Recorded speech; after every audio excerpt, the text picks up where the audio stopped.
Hello അസ്സലാമലൈക്കും. എല്ലാവർക്കും പുതിയൊരു വീഡിയോയിലേക്ക് സ്വാഗതം. ഇന്നത്തെ റെസിപ്പി വളരെ എളുപ്പത്തിൽ ചെയ്തെടുക്കാൻ പറ്റുന്ന ഒരു പലഹാരത്തിൻ്റെ റെസിപ്പിയാണ്. രാവിലെയോ അതോ രാത്രിയോ വൈകുന്നേരം എപ്പോൾ വേണമെങ്കിലും കഴിക്കാൻ പറ്റുന്ന ഒരു അടിപൊളി പലഹാരമാണ് കേട്ടോ. ഇത് കഴിക്കാൻ കറിയൊന്നും വേണ്ട, ഫില്ലിങ്ങോട് കൂടിയിട്ടുള്ള നല്ല സോഫ്റ്റ് ആയിട്ടുള്ള പലഹാരമാണ്. അപ്പോൾ ഇതെങ്ങനെ തയ്യാറാക്കാൻ നോക്കാം കേട്ടോ. ആദ്യമായിട്ട് നമ്മുടെ ചാനൽ കാണുന്നവരൊക്കെ ഉണ്ടെങ്കിൽ ഒന്ന് സബ്സ്ക്രൈബ് ചെയ്യുക, വീഡിയോ ഫുള്ളായി കണ്ടൊന്ന് സപ്പോർട്ട് ചെയ്യുക.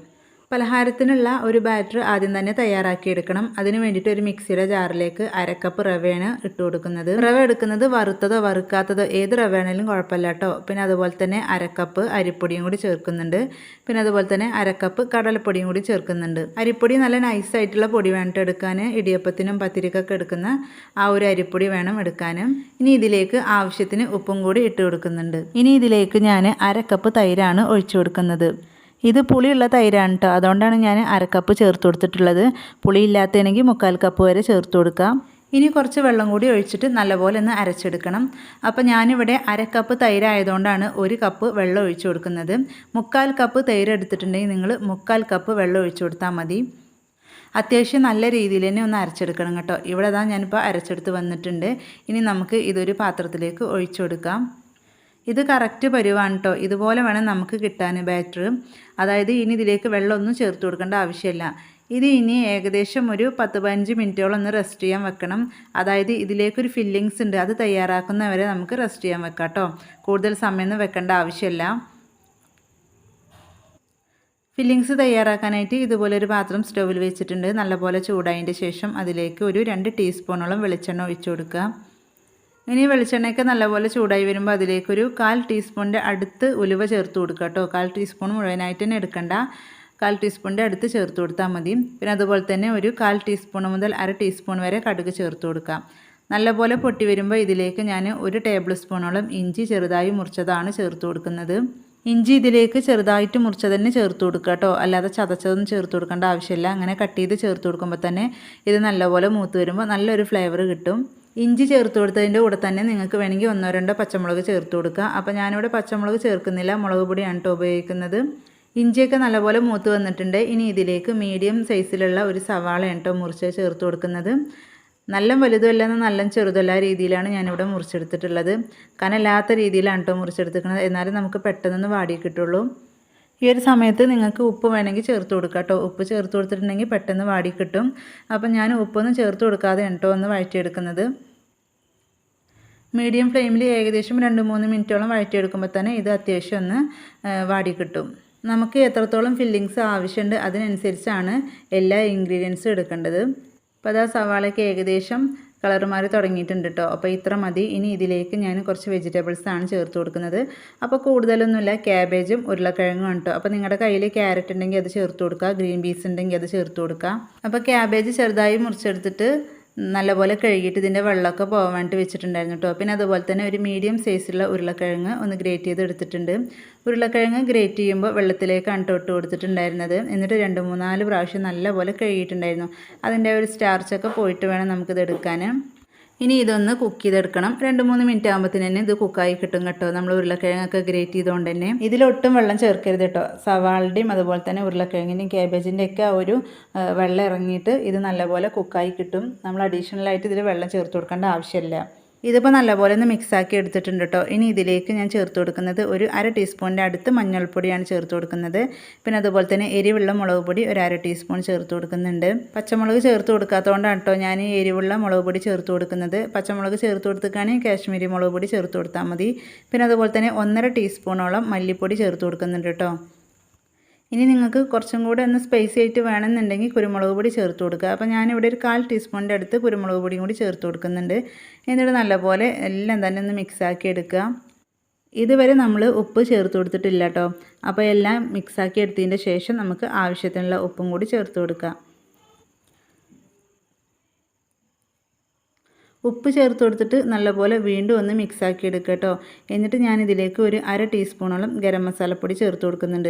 ഗരം മസാല അല്ലെങ്കിൽ ചിക്കൻ മസാല ഇതിലേതെങ്കിലും ഒന്ന് ചേർത്ത് കൊടുക്കുക കേട്ടോ. അപ്പോഴുള്ള മസാലയ്ക്ക് നല്ലൊരു ടേസ്റ്റ് കിട്ടുള്ളൂ. കൂടുതലായിട്ട് ചേർത്ത് കൊടുക്കേണ്ട, ഒരു 1/2 ടീസ്പൂണോളം മാത്രം ചേർത്ത് കൊടുത്താൽ മതി.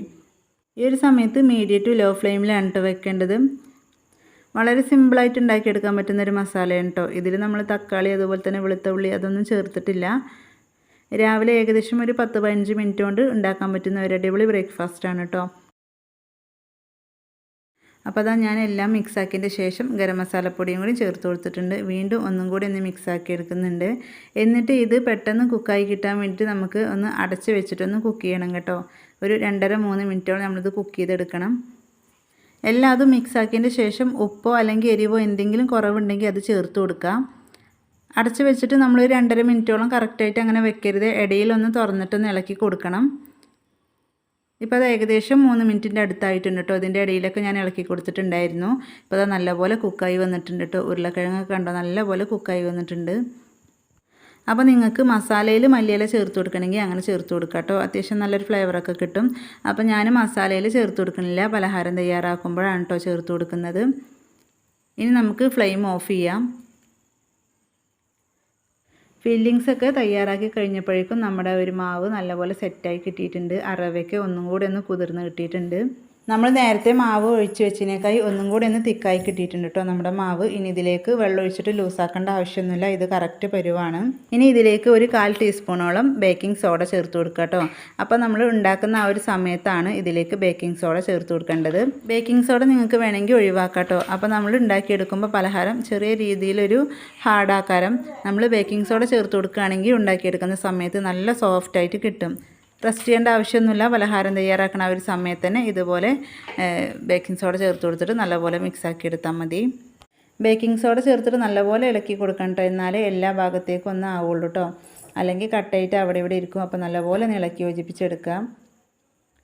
ഇനി ഞാനിതാ ഇതുപോലെ പാലപ്പൊക്കെ ചുടുന്ന ആ ഒരു ചട്ടി ഉണ്ടല്ലോ, അതിലാണ് ഉണ്ടാക്കിയെടുക്കുന്നത്. നല്ലപോലെ ചൂടാക്കിയതിൻ്റെ ശേഷം മീഡിയം ടു ലോ ഫ്ലെയിമിലേക്ക് ഇട്ട് കൊടുക്കുക. കുറച്ച് ഓയിൽ തടവി കൊടുക്കുക കേട്ടോ. എന്നിട്ട് ഇതിലേക്ക് ഒരു തവി മാവ് ഒഴിച്ചു കൊടുക്കുക. മാവ് ഒഴിച്ചു കൊടുത്തതിൻ്റെ ശേഷം നമ്മൾ നേരത്തെ തയ്യാറാക്കിയിട്ടുണ്ടായിരുന്ന ഫില്ലിങ്സ് ഉണ്ടല്ലോ, അത് ഇതിൻ്റെ മുകളിലേക്ക് വെച്ച് കൊടുക്കുക. നിങ്ങൾക്ക് എത്രത്തോളം ഫില്ലിങ്സ് വേണോ അതിനനുസരിച്ച് ഇട്ട് കൊടുക്കുക കേട്ടോ. അപ്പോൾ ഞാനിവിടെ ഏകദേശം ഒരു 2 ടീസ്പൂണോളം വെച്ച് കൊടുക്കുന്നുണ്ട്. ഫില്ലിങ്സ് കൂടുതലായിട്ട് വെക്കുമ്പോഴാണ് നല്ലൊരു ടേസ്റ്റ് കിട്ടുക ഇത്. ഇപ്പോൾ ഞാനിവിടെ 2 ടീസ്പൂണ് ഫില്ലിങ്സ് വെച്ച് കൊടുത്തിട്ടുണ്ട്. ഇനി ഇതിൻ്റെ മുകളിലേക്ക് ഇതുപോലെ കുറച്ച് മാവും കൂടി ഒന്ന് ഒഴിച്ച് കൊടുത്തിട്ടൊന്ന് കവർ ചെയ്തെടുക്കുക.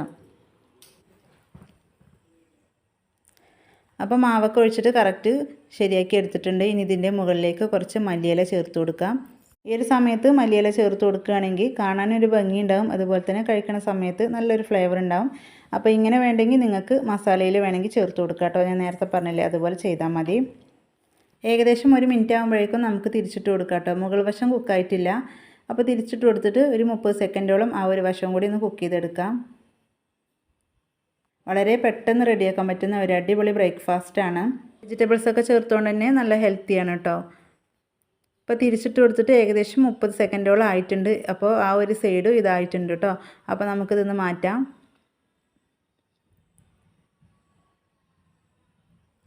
അപ്പോൾ നമ്മുടെ ഹെൽത്തി ആയിട്ടുള്ള ഒരു ബ്രേക്ക്ഫാസ്റ്റ് ഇവിടെ റെഡി ആയിട്ടുണ്ട്. അപ്പോൾ ബാക്കിയുള്ളതും ഇതുപോലെ തന്നെ ഒന്ന് ഉണ്ടാക്കിയെടുക്കാം.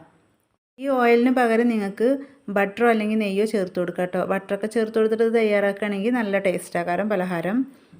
ഈ ഒരു പലഹാരം നമ്മൾ തയ്യാറാക്കിയിട്ടുണ്ടെങ്കിൽ അപ്പം തന്നെ കഴിക്കണമെന്നൊന്നുമില്ല കേട്ടോ. ഇത് തണുത്ത് കഴിഞ്ഞാലും ഇതിൻ്റെ ആ ഒരു സോഫ്റ്റ് ഉണ്ടാവും. തണുത്ത് കഴിഞ്ഞാൽ ഒരു ഹാർഡായി പോണ പലഹാരമൊന്നുമല്ല. അപ്പോൾ അതാ രണ്ടാമത്തെ ഞാൻ ഇതുപോലെ ഒഴിച്ചു കൊടുത്തിട്ടുണ്ട്. ഫില്ലിങ്സ് വെച്ച് കൊടുക്കുന്നുണ്ട്. അപ്പോൾ നമ്മൾ ഇങ്ങനെ പലഹാരം തയ്യാറാക്കുകയാണെങ്കിൽ വേറെ കറിയുടെ ഒന്നും ആവശ്യമില്ല. ഇതുവരെ ഇതുപോലെ ട്രൈ ചെയ്ത് നോക്കാത്തവർ എന്തായാലും ഒന്ന് ട്രൈ ചെയ്ത് നോക്കുക കേട്ടോ. നമ്മൾ ഫില്ലിങ്സ് വെച്ച് കൊടുത്തിട്ട് മുകളിലേക്ക് ഇങ്ങനെ ഒഴിച്ചു കൊടുക്കുമ്പോൾ കുറച്ച് ഒഴിച്ചു കൊടുത്താൽ മതി കേട്ടോ. അത് കുറച്ച് ഒഴിച്ചു കൊടുക്കുമ്പോൾ തന്നെ അതിങ്ങനെ പരന്നിട്ട് എല്ലാ വശത്തേക്കും ആയിക്കോളും. ഈ ഒരു പലഹാരം ഒരു തവണ നിങ്ങൾ തയ്യാറാക്കിയിട്ടുണ്ടെങ്കിൽ വീണ്ടും വീണ്ടും ഇതുപോലെ തന്നെ തയ്യാറാക്കും കേട്ടോ. അത്രയ്ക്ക് നല്ല ടേസ്റ്റുമാണ്. അതേപോലെ സോഫ്റ്റും ആയിട്ടുള്ള ഒരു പലഹാരമാണ്. അപ്പോൾ അതാ നമ്മുടെ പലഹാരമൊക്കെ മുഴുവനായിട്ട് ഇവിടെ റെഡിയാക്കി എടുത്തിട്ടുണ്ട് കേട്ടോ. നല്ല സോഫ്റ്റാണ്, കാണുമ്പോൾ തന്നെ നിങ്ങൾക്കറിയാം. പിന്നെ അതുപോലെ തന്നെ ഫില്ലിങ്സോട് കൂടിയിട്ടുള്ള പലഹാരം ആയതുകൊണ്ട് തന്നെ കിടിലൻ ടേസ്റ്റാണ് കേട്ടോ. അപ്പോൾ ഇത്രയേ ഉള്ളൂ നമ്മുടെ ഇന്നത്തെ വീഡിയോ ഇഷ്ടപ്പെട്ട ഒന്ന് ലൈക്ക് ചെയ്യുക. അതുപോലെ തന്നെ നിങ്ങളുടെ അഭിപ്രായങ്ങൾ അറിയിക്കുക. ഉപകാരപ്പെട്ട ഫ്രണ്ട്സിനും ഫാമിലിക്കൊക്കെ ഒന്ന് ഷെയർ ചെയ്യുക.